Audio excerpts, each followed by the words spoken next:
mereka yang suka technical, ya entah itu dari Cisco, IBM, Google, manapun lah perusahaan-perusahaan besar ini, mereka tuh memang seneng technical. Nah, problemnya kalau orang technical nanti dia begitu expertnya di situ terus suruh dia megang manajemen perusahaan, dia nggak mampu. Selamat kembali lagi di podcast Let's Talk Cyber. Hari ini Dendi kita kedatangan dua narasumber yang keren banget gitu ya. Ada Pak Charles Lim, ada Pak Yogi. Baik, terima kasih Mas Dendi. Jadi perkenalkan, saya Charles Lim. Saya adalah dosen ya yang full time di Swiss German University atau SGU. Sehari-harinya saya mengajar di sana, dan juga ini ya, kita punya Cyber Security Lab dan SOC, tempat kita mempraktekkan ide kita ya.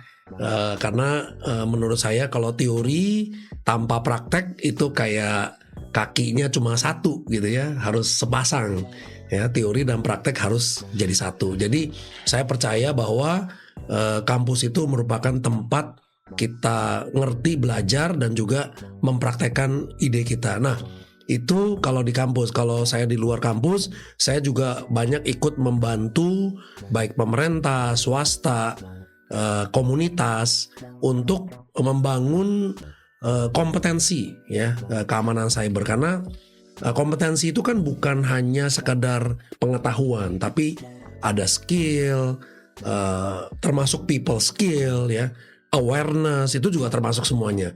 Jadi saya juga terlibat di komunitas seperti Indonesia Hanene Project, juga ACAT CISET ya, Academy Computer Security Incident Response Team, juga temennya Dendi di orang Cyber Indonesia gitu ya, dan juga komunitas-komunitas yang lain ya. Justru menurut saya ABGC itu penting, Academy, Business, Government, dan Community. Dan itu yang saya percaya bahwa dengan satu kesatuan itu, maka cyber security akan semakin baik. Luar biasa, terima kasih Pak Charles. Nah, sekarang satunya lagi nih, kita kenalan ke Pak Yogi. Monggo Pak, singkat aja, tidak apa-apa. Ya, perkenalkan, nama saya Yogi Suara, biasa dipanggil Yogi. Saya sekarang bekerja di perusahaan Ignite ya, PT Pijar Edukasi Teknologi, yang merupakan anak perusahaan dari PT Synexis Internasional. Fokus kegiatan saya sehari-hari memanage operasional Ignite untuk menyelenggarakan training dan sertifikasi terkait cyber security, digital teknologi, dan juga awareness program. Dan saya juga sebagai konsultan untuk information security management system, business continuity management system, dan juga untuk awareness program cyber security dan personal data protection awareness program. Kita mau ngomongin apa nih kali ini, episode ini? Nah, kebetulan kita kedatangan seseorang, tadi ada Pak Charles ya, backgroundnya di dunia pendidikan ya, di dunia cyber security. Siapalah yang nggak tahu Pak Charles ya, yang nggak kenal Pak Charles ya, dosen. Mungkin beberapa mahasiswanya menyebutnya dosen killer gak sih Pak? Mungkin ya, mungkin. Nah, terus kemudian kita juga kedatangan Pak Yogi. Kita akan membahas, kalau kita lihat secara sederhana ya, Pak Charles kan backgroundnya perkuliahan ya Mbak. Terus ada Pak Yogi backgroundnya adalah sertifikasi pelatihan cyber security. Apa kita mau perangin nih? Apa kita berdebat nih? Iya, berdebat. Oh, tidak usah kayaknya ya. Jadi kita mau bahas tentang lebih bagus mana, atau mungkin bukan lebih bagus ya, perbandingan kita belajar cyber security melalui perkuliahan dan juga melalui pelatihan. Oke ya. Jadi menariknya adalah gini ya. Kalau kita melihat di landscape-nya cyber security nih Pak, kita tuh butuh banyak talent. Ya kan, jadi nggak hanya di Indonesia, tapi secara global tuh butuh talentnya banyak. Nah, dengan butuh talent banyak ini, sumber talentnya dari mana nih, gitu kan pertanyaannya. Nah, pertanyaan ini mungkin bisa dijawab, ya tentunya dengan banyaknya nih sekolah perguruan tinggi yang memang mempunyai khusus jalur di sana gitu. Nah, tapi kan ada pertanyaan selanjutnya, kalau kita masuk jenjang di perguruan tinggi kan butuh waktu yang cukup lama gitu. Nah, ada nih opsi selain itu adalah sertifikasi keahlian gitu. Nah, sertifikasi keahlian ini ya pasti ada plus minusnya juga gitu. Nah, kita di sini sih mau menggali aja nih Pak, menggali apa sih kalau misalnya memang masuk ke sekolah gitu ya, ke kuliah itu seperti apa. Terus kita juga pengen juga menggali kalau dari sisi kita udah kuliahnya udah ke kadung di tempat yang lain gitu, jurusan lain, mungkin kita bisa sertifikasi keahlian. Kita pengen ke situ sih Pak. Nah, ini mungkin konteksnya dari sana. Kita mau tanya dulu ke Pak Charles nih. Pak Charles, kalau pastikan anak-anak muda ya, saya rasa mereka masuk ke jurusan computer science atau itu untuk apa sih? Ingin punya karir di sana gitu ya. Tapi banyak juga yang anak-anak sudah masuk kuliah jurusannya IT, tapi ya karirnya nggak di sana juga gitu. Jadi tidak jadi patokan juga ya Pak ya. Nah, tapi kalau tadi konteksnya bahwa kita butuh banyak tenaga ahli profesional untuk di keamanan siber, menjawab itu dunia pendidikan seperti apa Pak? Baik, terima kasih. Pertama-tama terima kasih Dendi sama Bu Eva, Pak Yogi. Kita bisa ketemu ya di sini dan ngobrol-ngobrol. Jadi SKU itu memang waktu kita tahun 2000, waktu saya masuk tahun 2007 di SKU, 2008 itu kita buat FGD. Nah, menentukan arahnya kita ini mau kemana. Nah, ternyata dari hasil FGD itu tahun 2008 ya. Jadi sebelum cyber security booming itu kita sudah ngomongin security. Ternyata SGU harus fokus ke security. Nah, karena memang ada kebutuhan ke sana dan kami mulainya waktu itu dengan master program. Kenapa? Karena kita kekurangan dosen. Nah, jadi langkah pertama waktu saya diminta untuk waktu itu bersama Prof Eko juga. Prof Eko sempat ada di SKU, ada Prof Marsudi juga. Nah, akhirnya kita buatlah program IT Security Master. Nah, saya mengambil untuk beberapa sertifikasi yang penting. Dari CEH, CAFI, dan seterusnya. Nah, dari situlah kita mulai mendidik banyak master student sampai sekarang. Ya, sekarang itu sudah batch ke-34. Nah, lulusan sudah hampir 700-800 untuk S2. Nah, kenapa kita ngambil S2 tadi? Ya karena tadi kita kurang dosen. Jadi kita mulai dari situ. Nah, setelah udah cukup banyak, tahun ini kita mulai masuk ke IT cyber security tapi yang bachelor atau S1. Nah, dengan demikian kita punya alumni-alumni ini bisa mengajar nanti di S1 kita gitu. Nah, untuk memastikan supaya apa yang kita ajarkan itu relevan dengan apa yang kita nanti dibutuhkan industri, makanya tahun 2018 alumni kita datang ke kampus. Dia bilang, kok kamu di sini nggak ada lab khusus untuk SOC, Security Operation Center gitu. Nah, alumni itu malah tertarik untuk bikin Security Operation Center. Oke, boleh. Ternyata memang dia sudah ngomong sama bosnya, ya dalam hal ini namanya Pak Anton gitu ya, Pak Anton Purba, dia alumni kita gitu. Dan dialah yang mengusulkan bagaimana untuk membangun SOC. Jadilah akhir 2018. Masuk 2019 kita mau mengoperasikan SOC, tapi ya kena COVID. Ya jadi udah berhenti semua tuh. Ya kan sampai 2022 tuh baru kita mulai lagi. 2023 kita baru mulai aktif lagi. Nah, jadi sejak itu kita mulai membangun human resource yang benar-benar praktikal. Artinya kalau kita bicara di kelas, ada teori, memang ada labnya, tapi praktikalnya itu baru ada ketika kita ada di SOC tadi, di lab tadi. Ya kita lihat ancamannya sendiri, kita bisa analisa sendiri. Nah disitulah mulailah kita membuat istilahnya the new generation of kita sebut cyber security professional. Nah mereka ini orang-orang S1 bisa dari banyak background, tapi mereka ngambil S2 di SKU dan mereka lulus. Bahkan sekarang banyak industri ya termasuk Sinesis juga memberikan beasiswa di SKU sehingga nanti orang-orang ini bisa kerja di di perusahaan Senin sampai Kamis, lalu Jumatnya mereka ini riset ya di SKU, Sabtunya mereka kuliah. Gitu. Jadi dengan cara seperti itu maka kita bisa melihat bahwa orang-orang yang tadinya lulus hanya teoritis, sekarang mereka jadi praktikal. Ya, jadi mereka bisa benar-benar down to earth ya untuk belajar sesuatu. Nah, tapi karena jumlahnya kurang, ya terpaksa kita buat strategi baru. Nah, mungkin nanti kita bahas lagi, di topik yang lain. Oke, Pak, kalau melihat dari antusiasnya gitu ya, kita ngomongin yang S1. Antusiasnya itu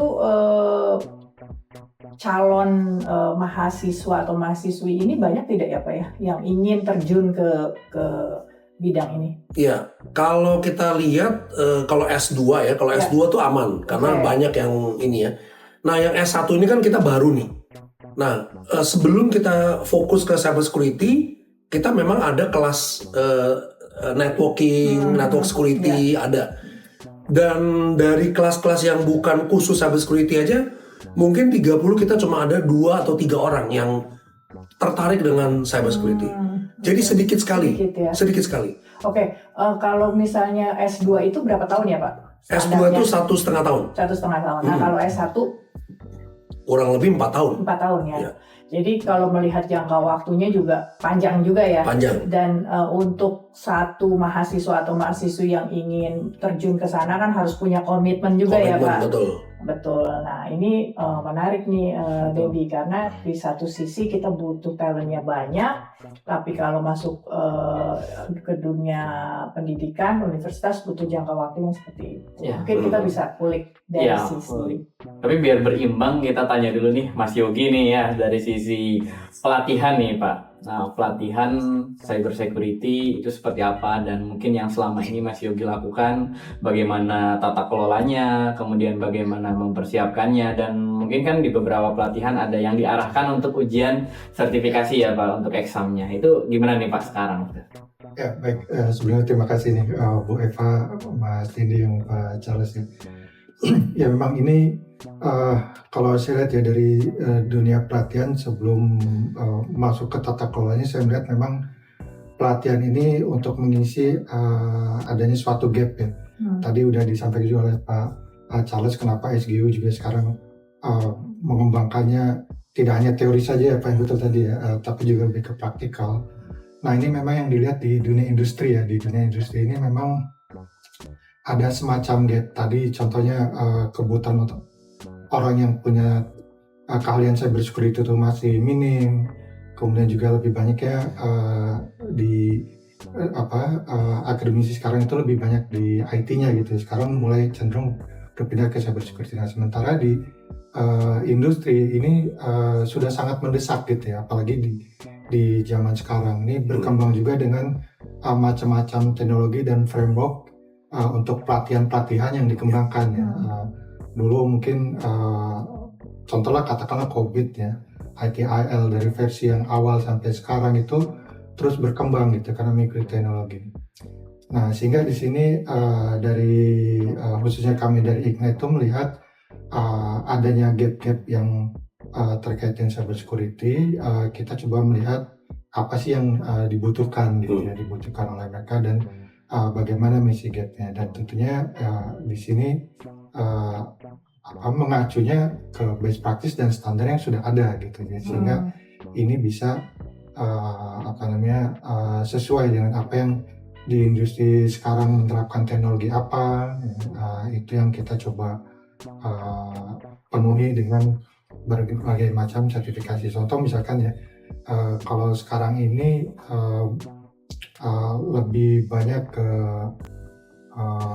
PDP ya, Personal Data Protection, itu juga tidak hanya dari sisi tata kelolanya, tapi juga dari teknologinya gitu.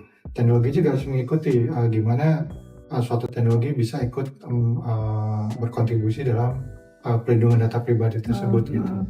Karena biasanya kan kita mengenal 3 hal ya Pak, people, process, teknologi gitu ya. Dari sisi people-nya, begini ada gap nih, teknologi semakin berkembang, dia harus mengikuti prosesnya, tata kelola, ini juga banyak di-trigger dari regulasi, kemudian juga hasil dari riset dari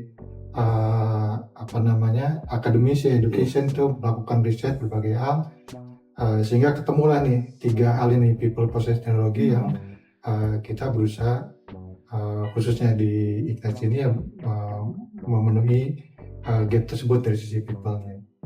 Mungkin untuk pengantar seperti itu ya.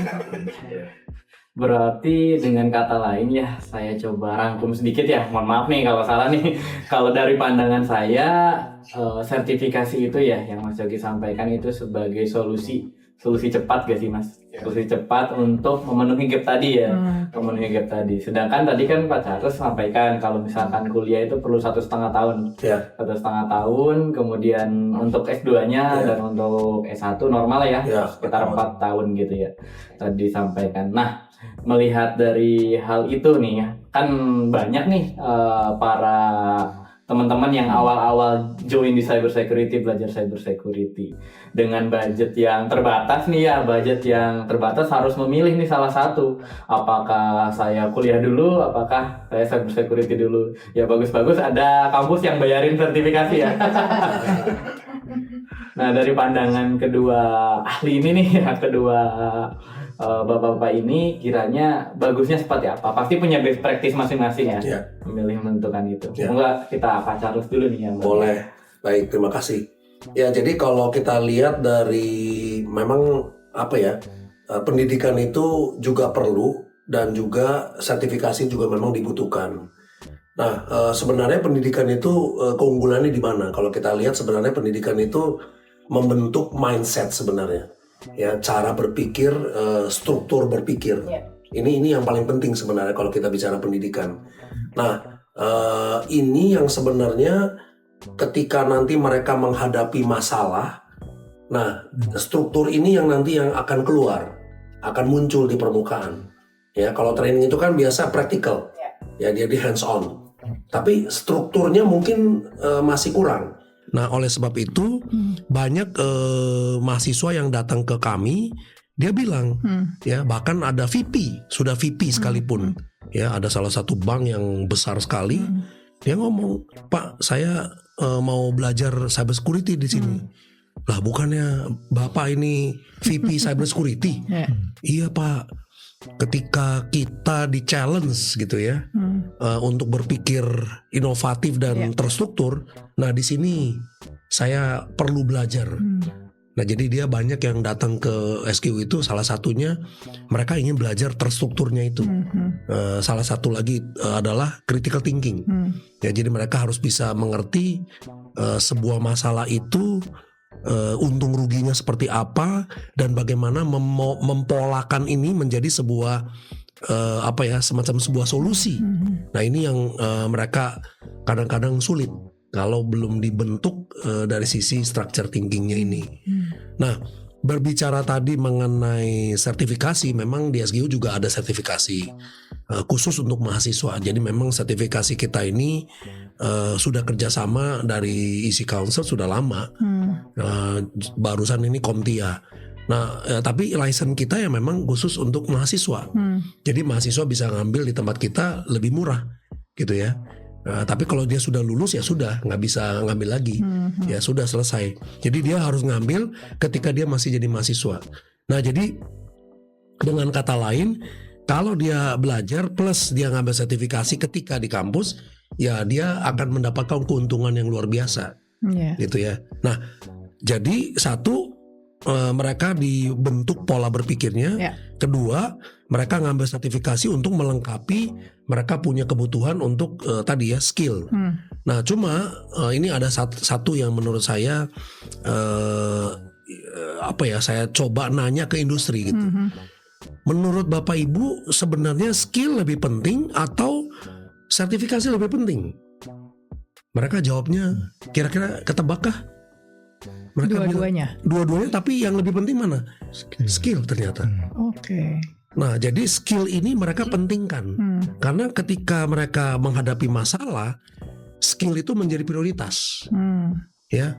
Nah, memang benar sertifikasi itu dibutuhkan, bagian dari compliance segala macam. Tapi dia bilang itu bisa di-delay. Skill ini nomor satu. Makanya akhirnya kita bilang oke, kalau gitu skillnya kita latih dulu. Sertifikasinya nanti setelah dia udah menerapkan, kasih waktu dia jeda 3 bulan, 6 bulan, nah baru sertifikasinya diambil. Nah itu benar-benar akan lebih bagus ketimbang kita fokus ke sertifikasi ternyata skillnya nggak ke-develop.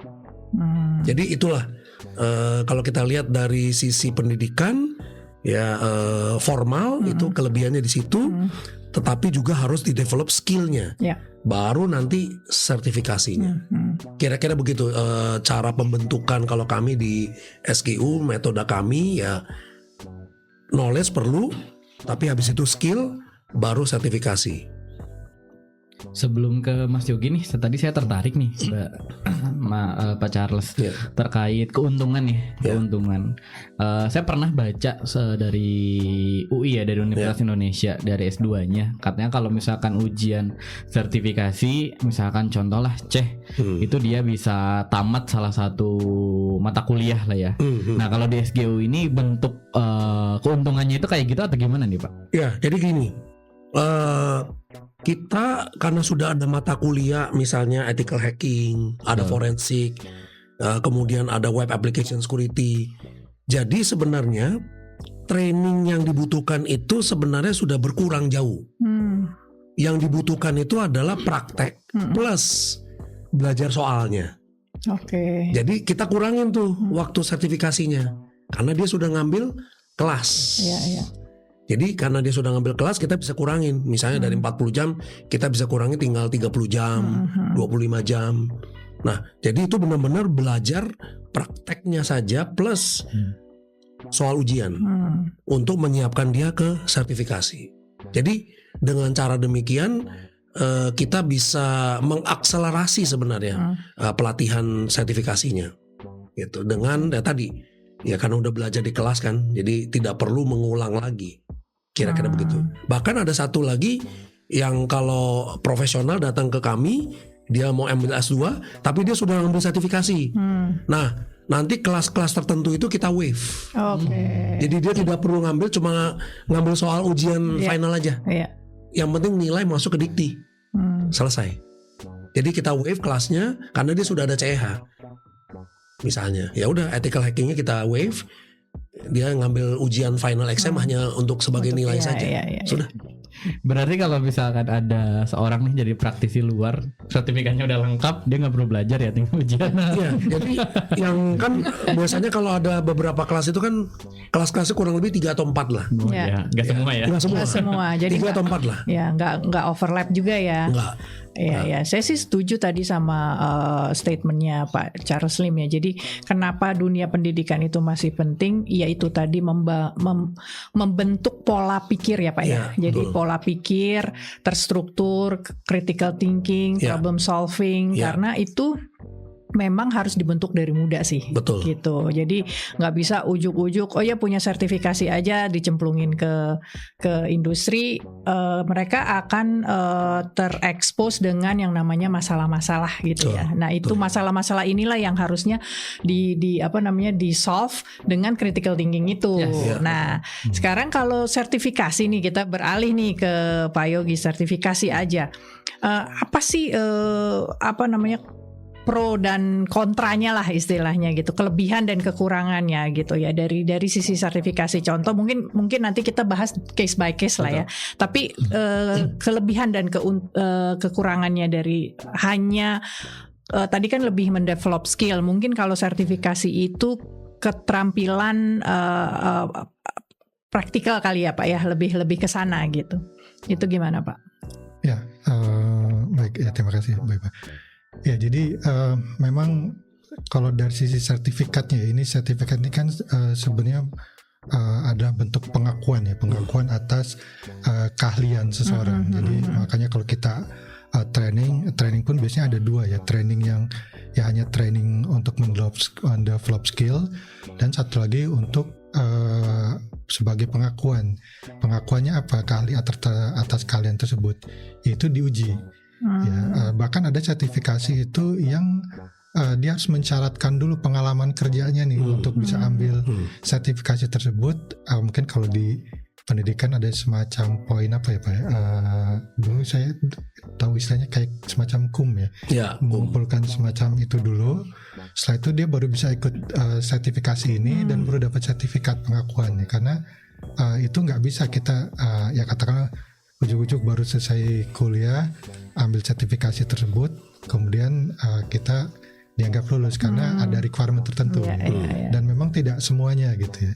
Nah jadi memang nilai plusnya itu disitulah bentuk keahlian dalam satu skill tertentu gitu. Ini tadi bicara dengan skill beda dengan education gitu ya. Kalau dia S1, S2, S3 itu bisa saja merangkum seluruh kompetensi yang ada gitu, hanya mungkin dari sisi fokusnya. Nah inilah sertifikat tersebut. Kekurangannya ya tadi mungkin dia hanya ada skill tertentu di situ, masalah pola pikir dan itunya. Nah itu yang kita nggak tahu nih karena tadi dia hanya bisa jago di situ, tapi begitu ada problem yang harus dia pecahkan, nah kemampuan berpikir dia tadi itu yang saya tangkap terstruktur dari Pak Len.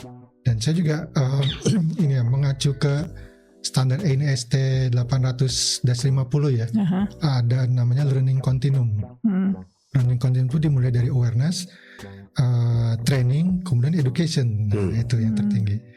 Jadi kalau kita ambil contoh gampangnya kayak di dunia nyata itu orang mengendarai motor ya. Orang mengendarai motor itu skill. Dia latihan naik motor, kemudian jadi jago. Tapi begitu ada dia motornya itu masuk ke dunia balap misalnya. Nah ini udah banyak ilmu di situ. Bagaimana motor harus kencang, bagaimana mendevelop personilnya gitu. Itu juga berdasarkan education itu ada ilmu-ilmu tertentu, bagaimana ergonomis orang bisa ini, bagaimana supaya motor bisa lebih cepat. Namun ada awareness tadi di level awal ya. Contoh orang banyak naik motor tapi dia nggak mempedulikan lampu merah, main terabas saja karena dia nggak aware gitu. Dia nggak tahu nanti ada resiko apa di situ. Dan itu bukan dari develop skill ya, tapi dari level awareness. Ya bagaimana dia harus berhenti, belok. Sehingga yang ingin saya sampaikan sini tadi ada learning continuum dari awareness-nya, kemudian skill, training dan diakui oleh sertifikat tadi dengan keuntungannya dia memang betul-betul jago atau paham di skill tertentu. Dan education di level tertingginya yang dia menaungi semua itu, bagaimana kalau terjadi suatu masalah atau riset nextnya apa gitu, itulah education yang berperan di situ. Mungkin seperti itu. Oke. Ini saya coba kita ada case gitu ya. Jadi karena saya lama sekali ya di industri ini, jadi banyak juga talent kita yang bagus-bagus. Ini memang bukan dari dunia pendidikan nih Pak gitu. Jadi memang tidak kuliah gitu ya. Tapi dia jago sekali gitu. Maksudnya jago dalam arti kata teknisnya bagus sekali gitu ya. Jadi ada case mereka secara talent dia ada gitu ya. Jadi belajarnya otodidak pun dia langsung melesat gitu ya. Jadi pintar sekali teknisnya. Nah, dia tidak melalui dunia pendidikan, dia dicemplungkan ke dalam industri. Ada dua soalnya yang seperti ini. Yang satu dia survive Pak di dunia industri. Yang satu dia tidak tahan dengan aturannya, dengan pola harus ya pastinya dengan kalau kita bekerja kan ada aturan-aturan yang harus dijalankan gitu ya, atau harus dipatuhkan, itu tidak kuat. Terus dengan dan juga ada tantangan buat dia adalah, wah saya di setiap meeting saya harus menjelaskan nih gitu. Padahal secara teknis sudah jelas saya benar gitu, atau sudah jelas saya berhasil misalnya gitu. Tapi ketika saya harus menjelaskan semua itu gitu, dari resultnya seperti itu, saya kesulitan gitu. Nah, tapi di satu sisi ada lagi yang backgroundnya sama, tidak kuliah, tapi dia bisa Pak, bisa sampai di posisi yang cukup tinggi gitu ya. Nah, kalau dilihat dari dua pola yang berbeda ini gitu ya, kalau menurut Pak Charles dan Pak Yogi ini, apakah ini memang tipikalnya talent kita gitu ya, atau mungkin ada input-input nih, bagusnya seperti apa? Baik. Saya duluan membahas ini ya, karena ini menarik nih. Jadi kalau kita lihat sebenarnya kalau di industri ya Bu, bahkan di industri yang istilahnya high tech gitu ya, ini sudah umum sebenarnya Bu. Artinya gini, kalau Ibu browsing ke company-company itu banyak mereka yang suka technical ya, entah itu dari Cisco, IBM, Google, manapun lah perusahaan-perusahaan besar ini, mereka tuh memang seneng technical. Nah, problemnya kalau orang technical nanti dia begitu expertnya di situ, terus suruh dia megang manajemen perusahaan, dia nggak mampu. Nah, akhirnya mereka membuat yang namanya, misalnya contoh IBM bikin namanya IBM Fellow, Fellow program. Jadi expertise-nya terus meningkat sampai dia menjadi senior dan ya anggaplah the most senior person gitu ya. Dan tetap naik, jenjangnya tetap naik, ya semacam kayak kalau tadi KUM itu ada naik terus gitu. Nah, di satu sisi ada satu lagi orang yang begitu dia udah sampai ke technical. Saya ada murid saya yang seperti itu, dia cerita sama saya, Pak, di sampai satu titik saya kok merasa saya harus mulai pindah, dia bilang. Oh, pindahnya gimana? Dia bilang saya mulai lebih senang kok mengelola orang, people management. Nah, jadi dia senang technical, tetapi dia merasa dia akan lebih enjoy dia memanage orang. Nah, ternyata karena dia itu perform, tadinya itu waktu dia di tes sama perusahaan, dia nggak lulus. Technically lulus, tapi begitu people managementnya nggak lulus. Tapi setelah dia rubah mindset itu, akhirnya dia lulus. Dan dia dipercaya sampai sekarang di bawahnya dia tuh ada 100 orang. Dan dia udah lead. Udah ada di bidangnya dia tuh ada AI, ada cyber security. Dan ini perusahaan besar Bu. Jadi yang orang-orang kita cerita tadi orang technical, dan dia sekarang benar-benar nge-lead di manajemen perusahaan. Dan dia fokus nah ini menurut saya yang penting. Ketika kita mulai fokus ke people management, bukan lagi kita yang penting, tetapi orang lain. Nah ini rahasianya sebenarnya, dia cerita sama saya. Dulu saya fokus pada diri saya. Sekarang saya fokus bagaimana membuat orang lain lebih baik dari saya. Nah, ketika mindset itu berubah dan terjadi, dia itu malah flourish, kalau kita bilang berkembang tuh. Malah dia jadi kelihatan, wah hebat orangnya. Nah, justru manajemen kasih dia lebih banyak responsibility lagi. Nah, itu menurut saya jadi memang ada dua jenis orang yang seperti ini, nggak bisa kita hindari, Bapak Ibu. Jadi ya kalau kita lihat memang orang ini senang technical dan nggak bisa kita upgrade ke yang manajemen, ya udah let them stay in technical, tapi buat program yang bagus yang memang menunjukkan challenge dia, expertnya di situ gitu. Nah, di satu sisi kalau dia mau masuk ke manajemen, ya udah dia akan lead orang-orang. Ya lead itu kan berarti harus siap berkorban Bu, ya kan? Kalau orang leader itu kan harus siap berkorban. Nah, berarti dia mindsetnya bukan saya lagi, tapi orang lain. Nah, itu yang saya lihat Bu. Dari pengalaman ngomong sama industri, sama yang alumni-alumni, itu mereka cerita sama saya. Oh oke, kalau gitu ternyata ada ya, memang ada transisi menuju orang-orang yang leader lah kita sebut. Itu Bu, mungkin pengalaman dari kami. Kalau Pak Yogi gimana Pak? Ya ini kebetulan saya pribadi ngalamin juga nih Pak. Saya dulu berangkat dari coding ya, programming gitu ya. Cuma pada titik level tertentu saya merasa sudah cukup ya. Apalagi teknologi kan semakin berkembang gitu. Saya nggak mungkin ngikutin terus nih gitu lah. Sehingga yaitu ada semacam switch tadi menuju ke arah people managementnya. Yeah. Namun dari konteksnya kami Ignite lembaga pelatihan ya, melakukan pelatihan juga. Ini ada yang perlu dikembangkan lagi masalah soft skill tadi ya. Jadi ini lebih ke soft skill. Jadi selain technical skill itu kita juga perlu mempertimbangkan itu gitu ya. Terutama juga mungkin untuk tadi expert yang katakanlah sudah 1, 2, 3 mungkin udah menuju 5 tahun, udah semakin senior, dan ini perlu dikembangkan ke arah situnya. Dan itu tentunya juga tadi melalui assessment juga kan, artinya apakah memang yang bersangkutan ini kecenderungannya tadi udah mau meningkat juga dari sisi people managementnya. Tapi ada yang saya lebih happy tidak menghadapi orang nih gitu kan. Ada juga yang seperti itu, sehingga udahlah saya ngulik-ngulik di belakang layar untuk berbicara, silakanlah yang lebih mampu untuk berbicara gitu. Dan ini di industri saya pun sebagai konsultan juga mengalami gitu. Ada punya tim, masalah skillnya memang jago banget, tapi begitu untuk presentasi, diskusi dengan user bingung ini dimaksudkan apa ya Pak gitu, kok seperti ini segala macam gitu.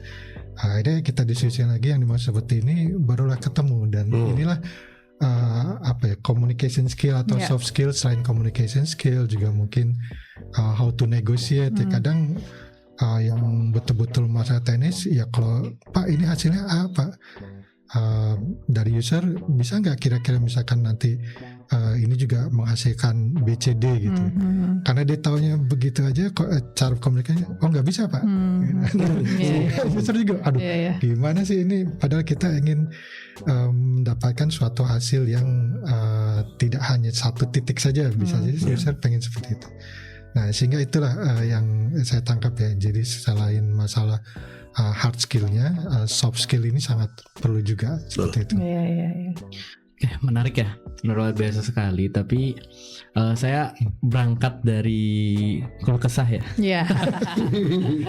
Ada 2 kasus nih, mungkin nanti gantian. Kasus yang pertama kan di komunitas sering juga ada nge-share lowongan kerja ya. Entah itu lowongan kerja full time ataupun per project gitu ya. Kemudian ya adalah salah satu direkomendasikan lah anak komunitas buat masuk tuh ke perusahaan itu. Nah anak komunitas itu yang pertama dia udah S1, udah S2 gitu ya. Tapi di sana disyaratkan harus memiliki OSCP katanya. Masuknya itu jadi kategori yang wajib. Nah itu case yang pertama. Kemudian case yang kedua itu ada anak komunitas lagi, dia itu belum kuliah. Tapi sertifikasinya dia udah banyak banget, mulai dari OSCP, C, bahkan Blue Team-nya juga ada dia. Dia ikut-ikut sertifikasi Blue Team kayak Certified SOC Analyst juga dia ikut. Tapi di perusahaan itu buat dia naik jenjang dan dia dapetin yang levelnya lebih tinggi, dia mesti S1, S2 dulu. Seperti itu. Nah, kalau menurut bapak-bapak ini hal semacam itu memang perlu, bagus, atau memang ada yang harus dikurangi? Karena kalau di komunitas pasti bertanya-tanya, siapa yang harus saya tanya? Kan gak mungkin hanya ke HRD-nya ya, anak baru, ini kenapa ini?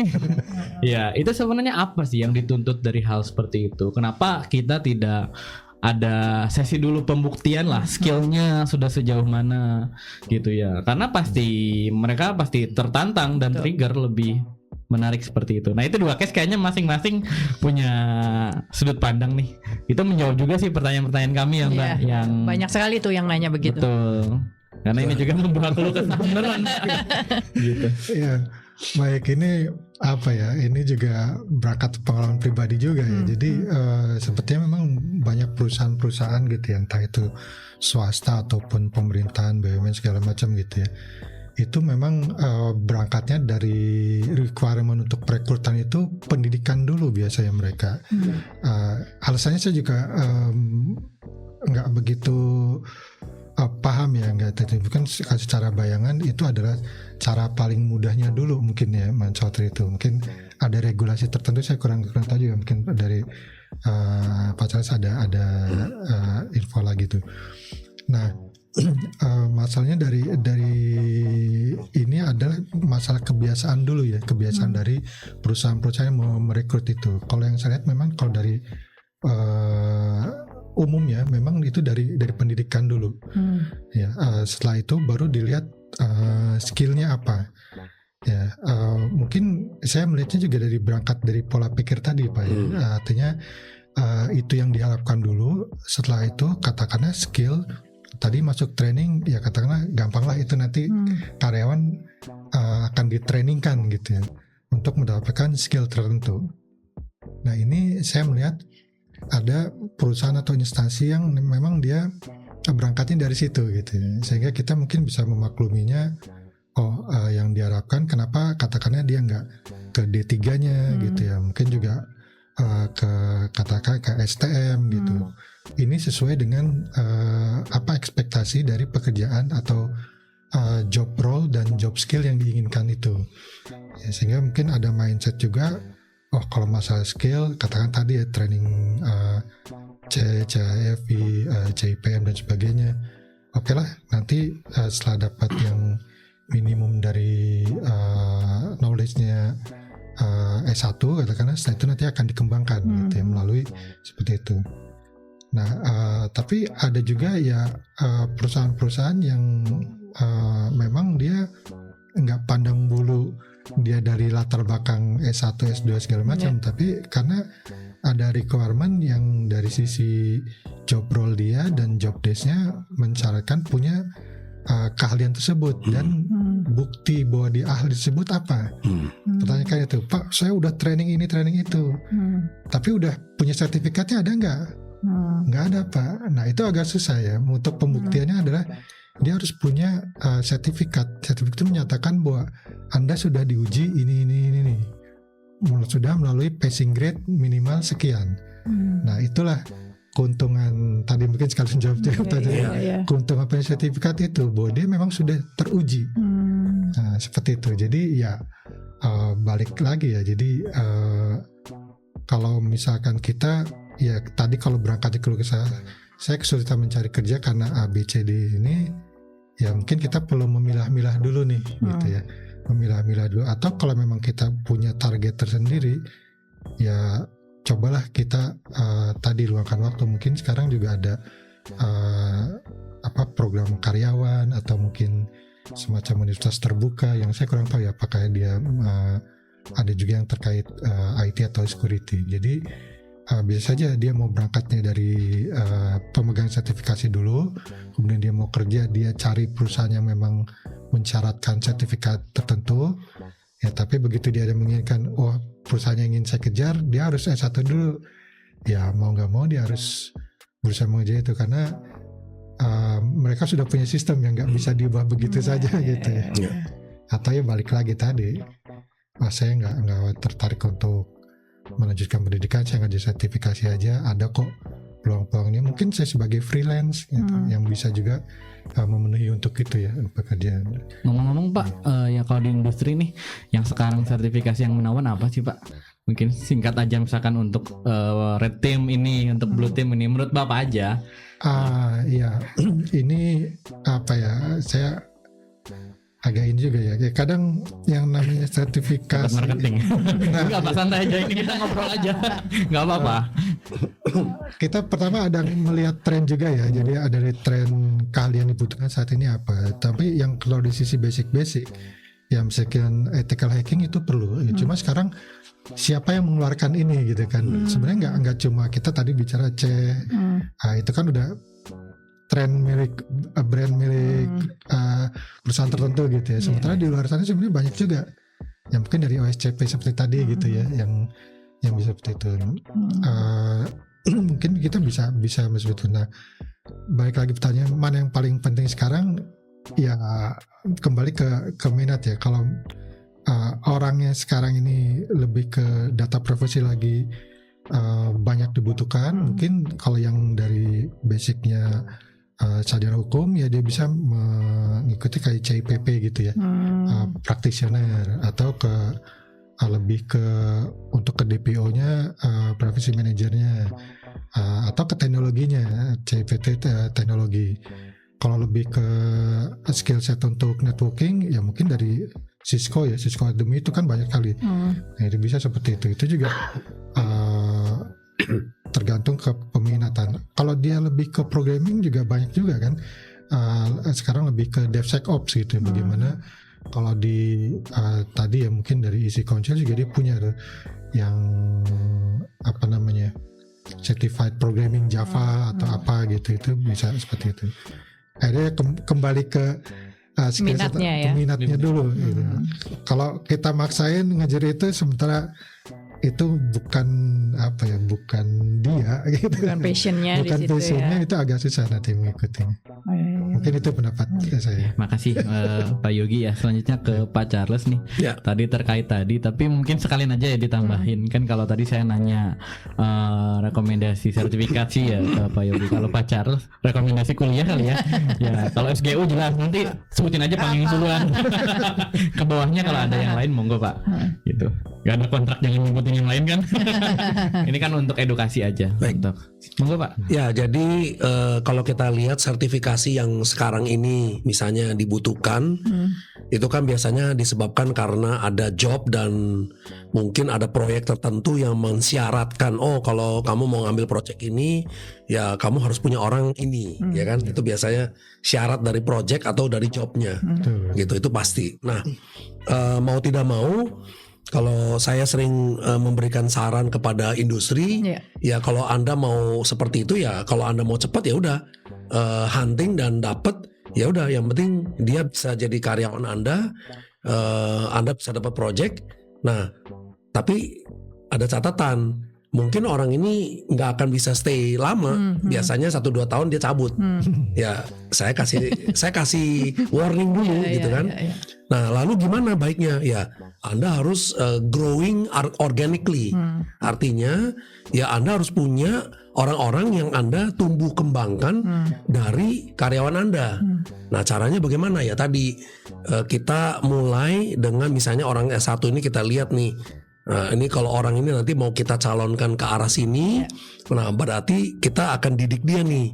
Ya artinya, oh kalau gitu kita kasih dia S2, kemudian nanti dia tambahkan sertifikasi bertahap. Nah, artinya dengan cara demikian maka orang-orang ini akan jauh lebih punya komitmen kepada perusahaan, karena kita kasih dia pendidikan, kita kasih dia sertifikasi, dan tentunya ini semua menjadi satu kesatuan, sehingga orang-orang ini nanti punya dedikasi yang lebih tinggi lah. Nggak hanya nanti ketika di hire dalam 2 tahun dia udah check out, gitu ya. Nah jadi itu salah satu yang kita rekomendasikan. Salah satu contoh lagi, misalnya contoh dah di SOC analis gitu ya. Sekarang kan lagi kebutuhannya luar biasa besar. Nah, gimana nih mengatasinya? Ya udah, satu cara adalah kita buat bootcamp untuk mengatasi supaya saat ini orang-orang yang memang perlu dipekerjakan di L1 cepat terpenuhi, ya kan? Tapi apakah orang ini nanti cocok untuk naik ke L2, L3? Belum tentu. Tentu ya. Nah, makanya kita lihat dari orang-orang ini, orang-orang yang cocok ini kita sekolahkan S2 supaya apa? Structure thinkingnya bagus, analisisnya bagus. Nah, ketika dia udah kita kita didik dia analisisnya bagus, maka orang-orang ini nanti dengan waktu, let's say 2 tahun 3 tahun, dia udah bisa naik ke misalnya L2. Ya, nanti dia tambahin skill tadi, misalnya ada pelatihan analisa malware, forensik, dan lain sebagainya, threat hunting, threat intelligence, segala macam ini. Nah, ini kan menambahkan skill dia. Nah, setelah dia udah mampu, naik lagi ke L3, ya dengan waktu dia punya pengalaman tadi. Jadi itu akan menyelesaikan masalah yang tadinya, wah asal kita hire aja. Ya memang pasti dari komunitas mau nggak mau kan, wah kalau saya mau kerja di sana ya mau nggak mau harus punya gitu kan. Ya udah, langkah pertama itu gitu. Tapi jangan lupa, kalau orang ini memang Bapak Ibu lihat ini memang dia punya potensi naik ke atas, ya kan? Ya kita didik dia. Jadi itu yang saya sampaikan ke industri juga. Kalau kita lihat dia punya potensi, jangan hanya taruh di L1 gitu ya. Jadi operator dong, jangan. Kita tumbuh kembangkan. Tapi kalau memang dia kemampuannya di sana, ya sudah. Kita nggak bisa apa-apa gitu kan. Ya udah, dia akan ada di L1 terus gitu. Nah, paling kalaupun nanti kita mau pindahkan dia, paling dia jadi technical support dan lain sebagainya. Gitu. Jadi saya lihat salah satu cara ya adalah tadi kita lihat kemampuan dia, kita ukur. Kalau memang dia punya kemampuan lebih, kita tumbuh kembangkan lewat formal education plus tadi sertifikasi. Gitu, sehingga kita punya orang organik di dalam. Ya kalau kita hire yang hanya berdasarkan job, ya bisa sih sertifikasi begini. Tapi saya lihat nggak akan long lasting. Itu yang saya lihat selama ini. Dan ini diakui oleh industri. Paling dia 2 tahun dia udah check out lagi. Karena kan dia lihatnya, oh saya punya sertifikasi, saya bayar sekian. Nanti ada yang bayar lebih tinggi, ya dia pergi ke tempat lain. Pak, kalau melihat trennya seperti itu kan kita bisa lihat perspektif dari si industrinya dan perspektif dari talentnya gitu ya. Kalau kita ngelihat di perspektif industrinya kan ya pastilah satu perusahaan ingin punya karyawan yang terbaik gitu ya, itu sudah pasti. Untuk mendapatkan karyawan terbaik itu syaratnya ditentukanlah pendidikannya, sertifikasinya, skill-skill lainnya gitu ya. Kemungkinan perusahaan juga menerapkan itu berdasarkan ya standar di pasar seperti itu gitu ya. Jadi tidak ada yang memang spesifik harus seperti ini gitu ya. Nah, kalau dari sisi talentnya, sisi talent akan melihat, wah mahal banget ya untuk bisa bekerja itu mahal nih. Satu harus kuliah dulu, terus kemudian harus punya sertifikasi yang mumpuni gitu kan, itu biayanya juga tidak murah gitu ya. Ini bisa ketemu gimana ya Pak, berdasarkan pengalaman Pak Charles dan Pak Yogi.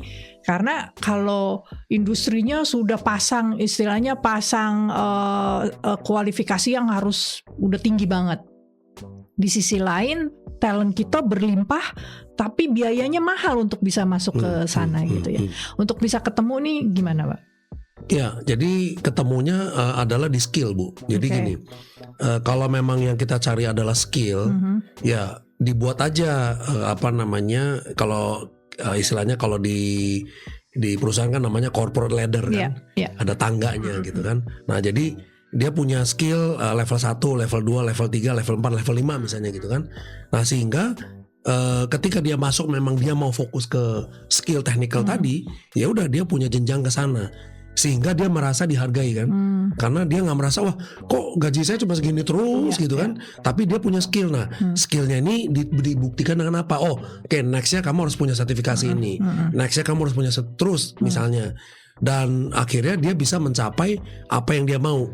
Nah walaupun nggak harus lewat tadi pendidikan gitu. Nah pendidikan itu pentingnya kapan? Ketika mereka mulai diajak untuk berpikir outside the box. Nah, orang-orang seperti itu biasanya kita butuhkan structure thinkingnya itu. Ketika dia masih bermain dengan technical, ya biarkan aja dia memang mau ke sana. Ya jadi orang yang tadi cuma memang skillnya dan pendidikannya masih segitu, ya nggak apa-apa. Selama skillnya dia terus improve dan dia bisa buktikan lewat sertifikasi dan klien happy, kan ukurannya klien happy. Iya betul. Satu, klien happy, sertifikasi dia tercapai, so what? Yang penting dia bisa berkarir terus, kan. Nah terus aja. Nah tapi ketika orang ini memang kita butuh untuk yang ini ya analytical skillnya, nah di situ mungkin kita perlu kasih dia education supaya dia bisa improve structure thinkingnya. Itu sih Bu kalau saya lihat cara menangani masalah-masalah yang berkaitan dengan itu. Jadi dua-duanya happy lah, ya kan? Dua-duanya happy. Dia si tetap perusahaan happy, si talent happy ya. Oke. Kalau Pak Yogi gimana Pak? Ya, saya kalau dari saya melihat kembali ke kebijakan perusahaan masing-masing ya. Pertama itu tadi misalkan di institusi pemerintahan atau ke BUMN itu kadang berbeda dengan swasta ya, artinya mungkin mereka sudah punya regulasi bahwa tingkat pendidikan minimum yang dibutuhkan di institusi tersebut, organisasi tersebut adalah katakan S1. Ada juga yang D3 dengan skill set tertentu gitu. Itu sudah kebijakan perusahaan masing-masing. Dan kita agak susah juga nih dari sisi tadi mungkin dari rekan-rekan di komunitas ataupun para praktisi untuk bisa masuk ke situ ya. Satu-satu caranya kita memang harus memenuhi itu dulu skill set minimumnya. Tapi kalau untuk di swasta itu biasanya lebih fleksibel ya. Tapi kadang ini juga tergantung. Kalau kita perusahaan konsultan yang harus masuk ke tadi kembali proyeknya dari pemerintahan atau dari institusi non private gitu ya, itu kembali ketemu itu lagi nantinya tuh.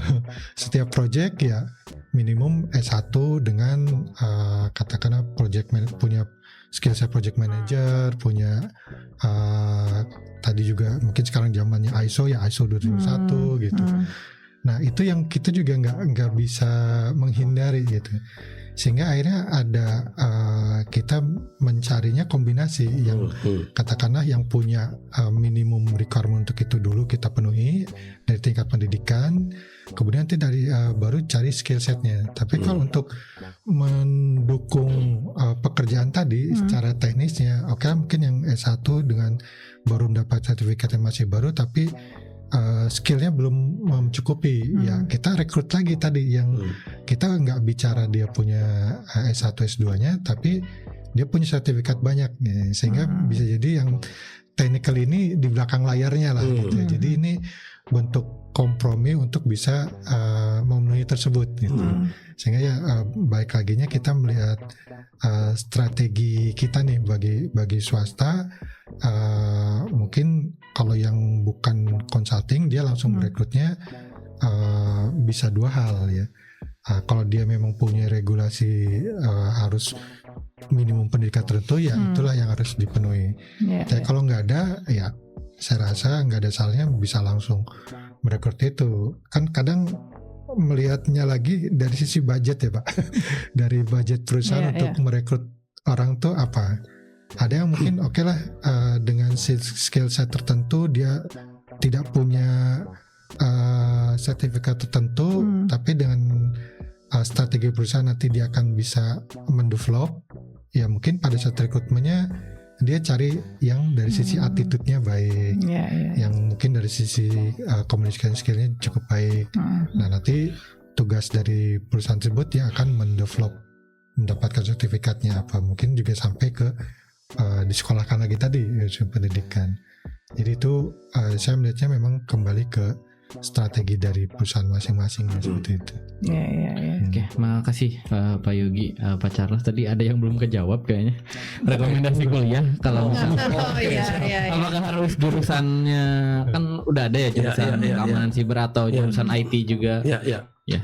Baik, sebenarnya gini, kalau kita bicara cyber security, udah pasti memang lebih baik memang kalau dia bisa kuliah fokus ke cyber security.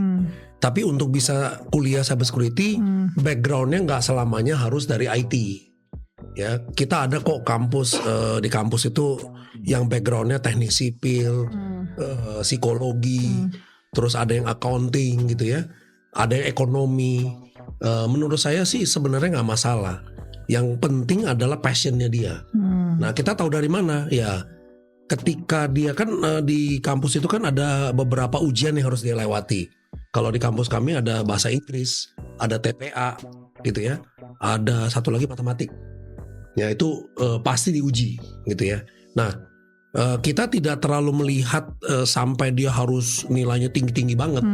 Yang penting dia lulus.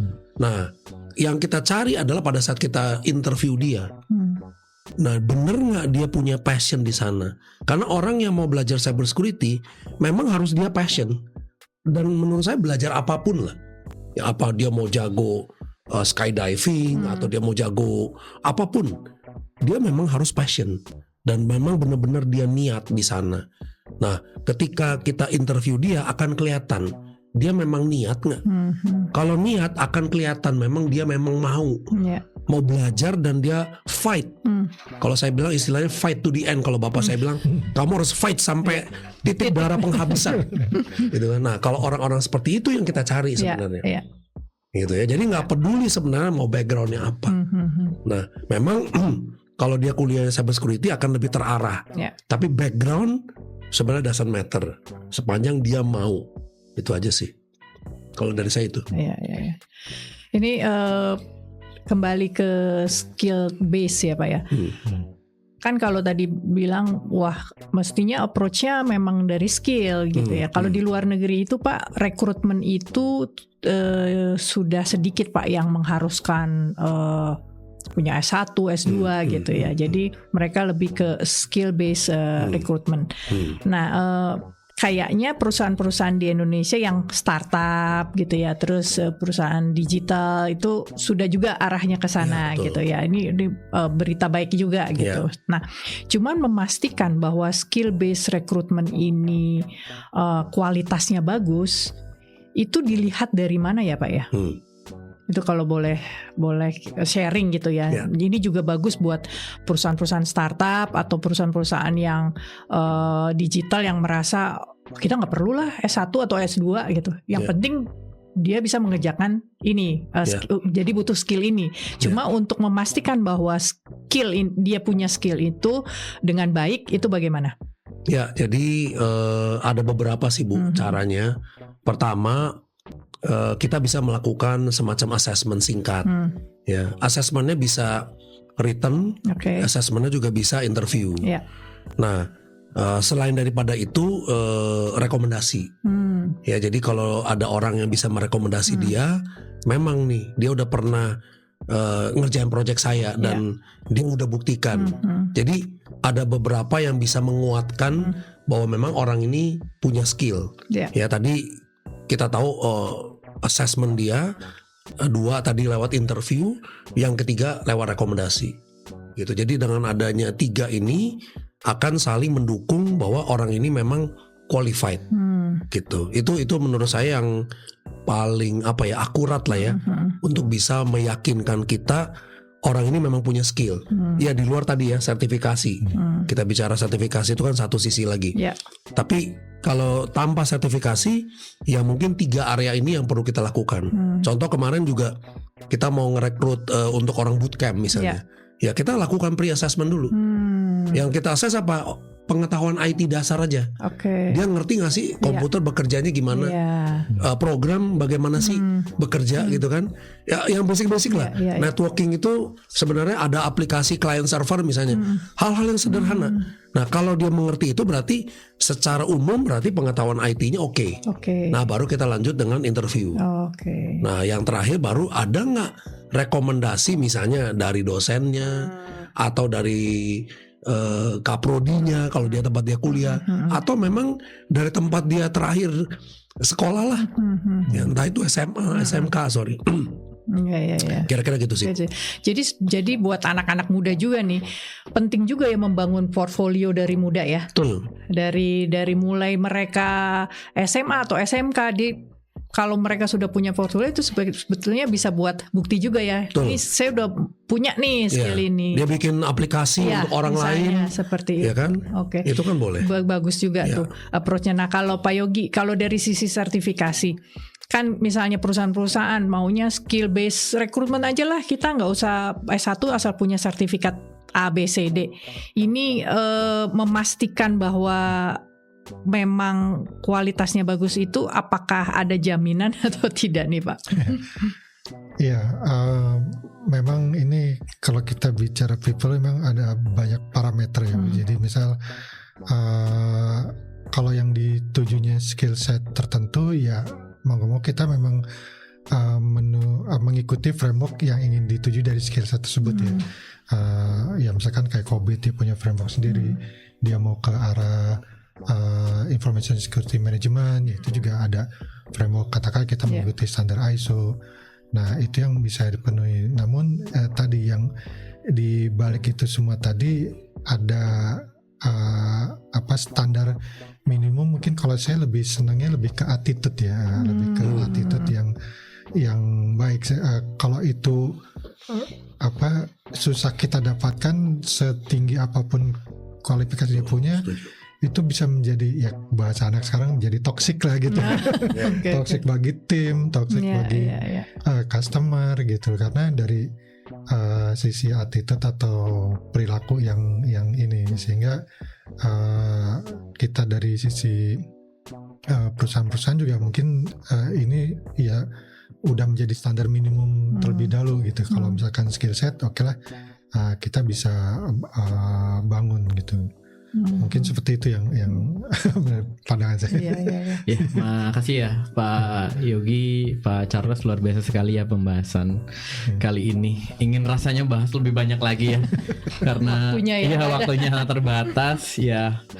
Mungkin gimana Mbak? Ya, mungkin kita tanya juga nih kesimpulan dari pembahasan kita hari ini. Sebetulnya kuliah atau hanya sertifikasi saja, ini jawabannya seperti apa sih buat mereka berdua? Iya, jawab ya singkat aja nggak apa-apa Pak.